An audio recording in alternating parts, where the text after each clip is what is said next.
Sir west side ఏదో రేట్లు తగ్గుతాయని చెప్పి అదంతా అపోహన. ఖచ్చితంగా వెస్ట్ సైడ్కి ఉండే మార్కెట్ ఎప్పటికీ అది పెరుగుతూనే ఉంటుంది. వెస్ట్ సైడ్ తీసుకునే వాళ్ళందరూ కూడా ఖచ్చితంగా వాళ్ళు పెట్టిన ఇన్వెస్ట్మెంట్ ఖచ్చితంగా దానికి డబులో లేకుంటే ఖచ్చితంగా ఒక గ్యారంటీ అయితే ఉంటుంది అక్కడ ఇన్వెస్ట్ చేసే వాళ్ళకి అని చెప్పి ఎక్కువ వెస్ట్ సైడ్ వాళ్ళకి ఎక్కువ సపోర్ట్, వెస్ట్ సైడ్ ఇన్వెస్ట్ చేసే వాళ్ళకి ఎక్కువ సపోర్ట్గా ఉంటుంది. ఏంటి సార్ అది? ఎందుకంటే వెస్ట్ సైడ్ మీకు ఏమైపోయిందంటే ఐటీ జోన్లు అన్నీ దగ్గరగా ఉన్నాయి.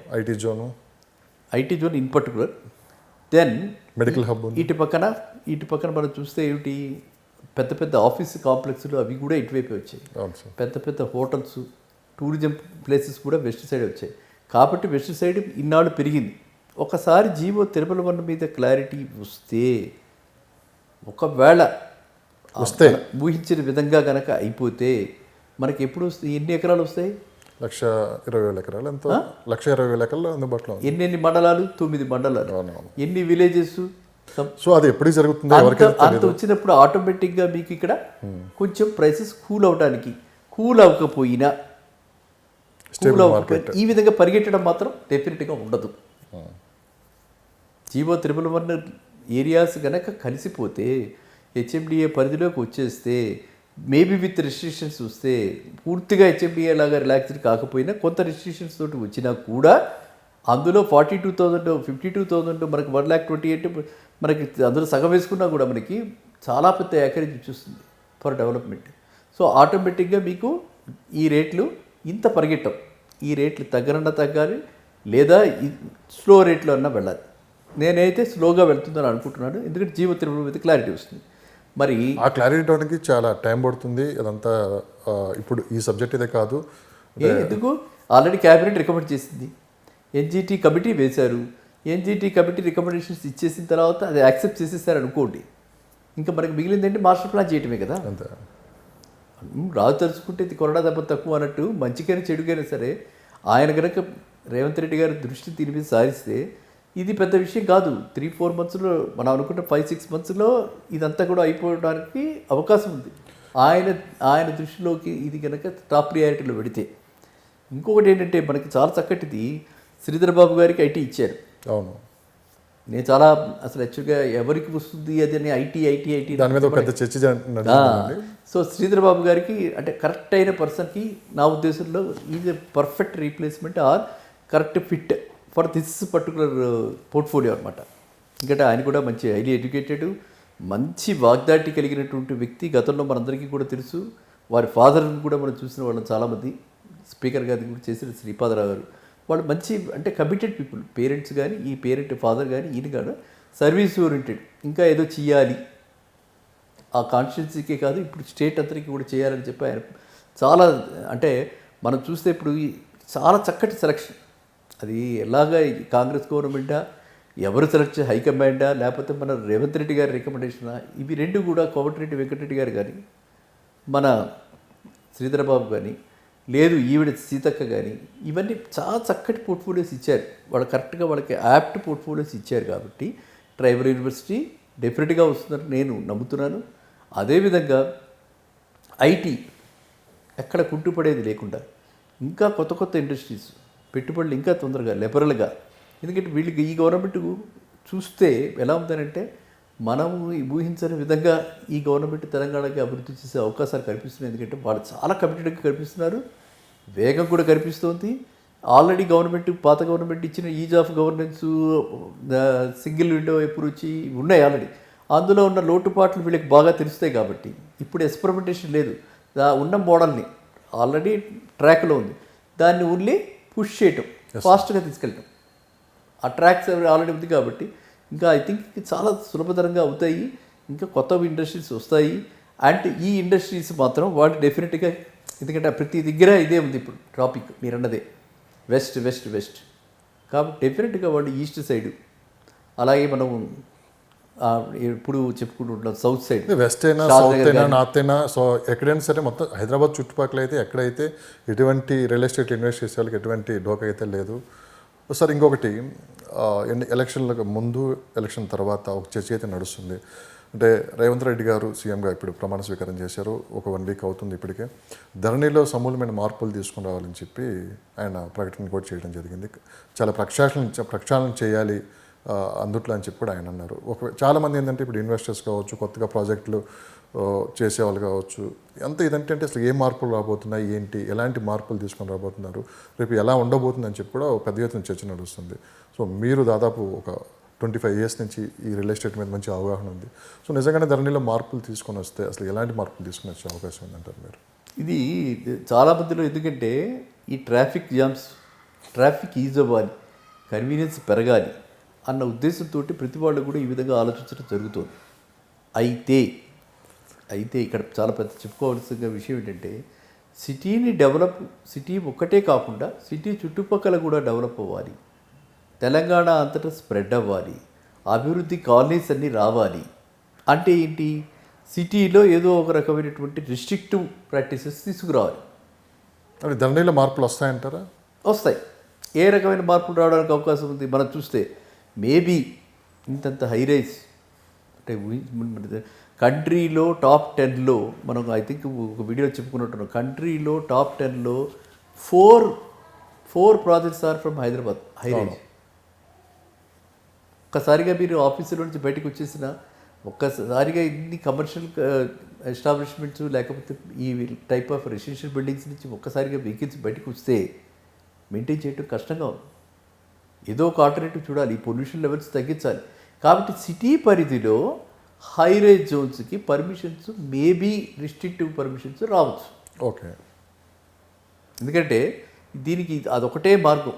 ఎంత రోడ్డు వైడెన్ చేద్దామన్నా వైడెన్ చేసే పరిస్థితి కనిపించట్లేదు. ఎక్కడికక్కడ మీరు చూశారు, రోడ్ నెంబర్ 36 పైనుంచి ఫ్లైఓవర్ వెళుతుంది, పైనుంచి మనకు దాన్ని మెట్రో పెడుతుంది, కింద మనం పెడుతున్నాము. ఎంత కష్టపడుతున్నాం? ట్రాఫిక్ ఏమైనా మారిందా, తగ్గిందా?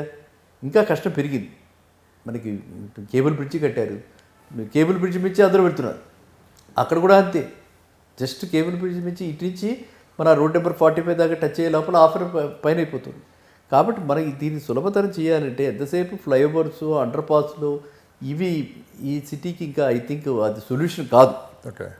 దీనికి ఎంత ఏంటంటే రిస్ట్రిక్టివ్గా పెట్టి మనం ఒక కైండ్ ఆఫ్ పర్మిషన్స్ ఇచ్చేటప్పుడు, బాబు మీకు కావాలంటే మీరు వెళ్ళండి, శంషాబాద్ దగ్గర కట్టండి హైరేజ్, మీరు పటాన్చెరు దగ్గర కట్టండి, లేదు ఇంకా అవతలకి వెళ్ళండి, సంగారెడ్డి సదాశివపేట దగ్గర కట్టండి, లేదు ఇటువైపు శ్రీశైలం హైవే తుక్కుగూడలో కట్టండి, తుక్కుగూడ ఎంత దూరం, లేకపోతే కందుకూరులో కట్టండి అని ఆ విధంగా మన సిటీకి నలుమూలల షాద్నగర్లో కట్టండి. షాద్నగర్కి ఎంత దూరం శంషాబాద్ నుంచి? చాలా దగ్గర కదా. లేకపోతే మన ఈయన పెద్ద మనకి ఆశ్రమం ఉంది కదా, స్వామి రామచంద్ర ఆశ్రమం, క్రాంతి వనం అని చెప్పి పెట్టారు కదా, ఆ శాంతి మన మెడిటేషన్ సెంటర్ పెట్టారు, లార్జెస్ట్ మెడిటేషన్ సెంటర్. అక్కడ కట్టుకోండి, చేగూరులో కట్టుకోండి, ఇటు పక్కన కోంపల్లి అవతల మేడ్చల్ దగ్గర కట్టండి. సిటీలోనే కట్టాలని ఎందుకు అనుకుంటున్నారు? సిటీకి ఇంత ట్రాఫిక్ ఎక్కువైపోయింది. సో కాబట్టి దీనికి వన్ ఆఫ్ ది వేస్ అది. ఓకే. ఏది ఈ చేయడానికి సిటీ స్ప్రెడ్ చేసి అక్కడ కట్టుకోమని, అక్కడ ఈ కావాల్సినటువంటి ఏవైనా ఉంటే మౌలిక వసతులు ఏమైనా లేకపోతే, అక్కడ సరైన రోడ్స్ లేకపోతే, సరైన అంటే నీళ్లు కావాలి కదా, ఏం చేయాలంటే కూడా మనకి వాటర్ లైన్లు, పైప్ లైన్లు, మంజీరా పైప్ లైన్లు కావాలి కదా. సో అట్లాంటివన్నీ డెవలప్ చేసి కొత్త టౌన్షిప్స్, కొత్త ఏరియాస్ని డెవలప్ చేస్తూ, అటు పక్కన ఆగిపోయిన మేడ్చల్ ఐటీ టవర్స్ మీకు తెలిసే ఉంటుంది. మేడ్చల్లో ఐటీ టవర్స్ అది ఫైనలైజ్ కాక, కాంట్రాక్టర్స్ ఫైనలైజ్ కాక అది ఆగిపోయింది. అలాంటివి అక్కడ ఐటీ టవర్స్ కడితే ఆటోమేటిక్గా మీకు అక్కడ ఎంప్లాయ్మెంట్ ఉంటుంది, ఆటోమేటిక్గా అటువైపు కూడా జనాలు మైగ్రేట్ అవుతారు. అదేవిధంగా మనకి ఇప్పుడు ఈ శ్రీశైలం హైవేకి కూడా మన ఫార్మాసిటీ ఉంది, ఒక ఆలోచన. ఫార్మాసిటీకి యువతల మనకి ప్లేస్ది మన ఐటీ కవర్స్ ఉన్నాయి, అది చేయొచ్చు. అక్కడ కూడా మన ఐటీ డెవలప్ చేయొచ్చు, డేటా సెంటర్స్ పెట్టచ్చు. సో ఉపాధి కల్పన ఎక్కడైతే ఉంటుందో, ఎక్కడైతే మనం ఎంప్లాయ్మెంట్ క్రియేట్ చేస్తామో, ఏ జోన్స్లో అయితే చేస్తామో దాని చుట్టుపక్కలంతా ఆటోమేటిక్గా పీపుల్ మైగ్రేట్ అవుతారు. అంటే ఒక మాస్టర్ ప్లాన్ తోటి ముందుకు రాబోతున్నారంటారు మీరు? మాస్టర్ ప్లాన్ మీకు ఖచ్చితంగా, ఎందుకంటే రేవంత్ రెడ్డి గారు మనందరం తెలిసిన విషయమే, is a person with vision. ఆయన కూడా is a person with vision. ఆయనకి చాలా పెద్ద యాంబిషన్స్ ఉంది. ఆయన ఏదో ఒకటి రాష్ట్రానికి చేయాలని చెప్పి ఇంత కష్టపడి ఇవాళ మనకు కాంగ్రెస్ గవర్నమెంట్లో చీఫ్ మినిస్టర్ అవ్వటం అంటే మామూలు విషయం కాదు. ఇంత పెద్ద పెద్ద వాళ్ళు ఉన్నారు, ఎంతోమంది సీనియర్ నాయకులు ఉన్నారు. వాళ్ళందరినీ కాదని చెప్పి ఆయన్ని కాంగ్రెస్ హైకమాండ్ కానీ లేకపోతే ఇక్కడి నుంచి కానీ మొత్తానికి ఆయన చీఫ్ మినిస్టర్ అయ్యారంటే అది చాలా పెద్ద విషయం, అది చాలా గర్వించదగ్గ విషయం. ఆయన సాధించాడని చెప్పచ్చు మనం. కాబట్టి ఆయన పట్టుదలతోటి, అదే పట్టుదలతోటి ఆయన ఈ మాస్టర్ ప్లాన్ తీసుకొస్తారు. నా ఉద్దేశంలో it will be like master plan 2047, అంటే కోయిన్సైడ్ అవుతూ మన శతాబ్దానికి ఇండిపెండెన్స్ 1947 వచ్చింది కదా, 2047కి రేవంత్ రెడ్డి గారి మాస్టర్ ప్లాన్ 2047కి చేసి, ఇప్పుడు గత గవర్నమెంట్లో మనం చెప్పిన కొన్ని ఉన్నాయి, ఆ ప్లాన్స్ కూడా చాలా బాగున్నాయి. అదేది ర్యాపిడ్ కనెక్షన్స్, అవును సార్, ర్యాపిడ్ మూమెంట్. ఆ ర్యాపిడ్ ఏవైతే బస్సెస్ కానీ ట్రైన్స్ కానీ ఏదైతే మన రీజనల్ రింగ్ రోడ్ చుట్టూ వేద్దామని అనుకున్నారో, ప్రాబ్లం మంచి అన్నీ తీసుకోవచ్చు కదండి. మంచి అన్నీ మార్చాలని లేదు కదా, గవర్నమెంట్ మారిందని పాలసీస్ మారుతాయి రివర్సల్ చేయాలని చెప్పి లేదు కదా. మంచి ప్లాన్లు ఏవైతే ఉన్నాయో ఆ ప్లాన్లే పెట్టుకుని ఈయన పాలసీస్ మార్చి ఈయన ఫైన్ ట్యూన్ చేసి ఇంకాస్త పారదర్శకతతోటి ఇంకా 10 మంది ఇంక్లూజివ్గా జరిగింది ఏంటి, 10 మందిని కలుపుకుపోవటం అన్నది జరగల, 10 ప్లేసెస్ కలుపుకుపోవడం అన్నది జరగల. ఇప్పుడు 10 ప్లేసెస్ కలుపుకుంటూ 10 మందిని కలుపుకుంటూ భాగస్వాములు చేసుకుంటూ అన్ని వర్గాల వారిని దగ్గర చేసుకుంటూ వీరు ముందుకెళ్తారు అన్నటువంటి, అంటే ఈ ఫస్ట్ 1 వీక్లో మనం చూస్తున్న గవర్నెన్స్లో కనిపిస్తున్నటువంటి మార్పు అది. అంటే ఆ మానవతా ఇది కనిపిస్తుంది దానిలో, విలువలు అంటారా లేకపోతే మానవతా దృక్పథం అంటారా, మీరు ఏదైనా అనొచ్చు. కాబట్టి అది కనిపిస్తుంది. కాబట్టి ఖచ్చితంగా అన్ని వర్గాల వాళ్ళని కలుపుకుని వెళ్తారు ఈయన. అండ్ ఇప్పుడు ఈయన ఇచ్చినటువంటి ఏవైతే హామీలు ఉన్నాయో అందులో కూడా మనం చూస్తే హాస్పిటల్స్ డెవలప్ అవ్వాలి. షాద్నగర్ అవతల ఎక్కడున్నాయి హాస్పిటల్స్? లేదు. శ్రీశైలం హైవే దగ్గర ఎక్కడున్నాయి హాస్పిటల్స్? మనకి పట్టాచేరు దాటారంటే మంచి హాస్పిటల్ ఎక్కడుంది? Corporate hospital.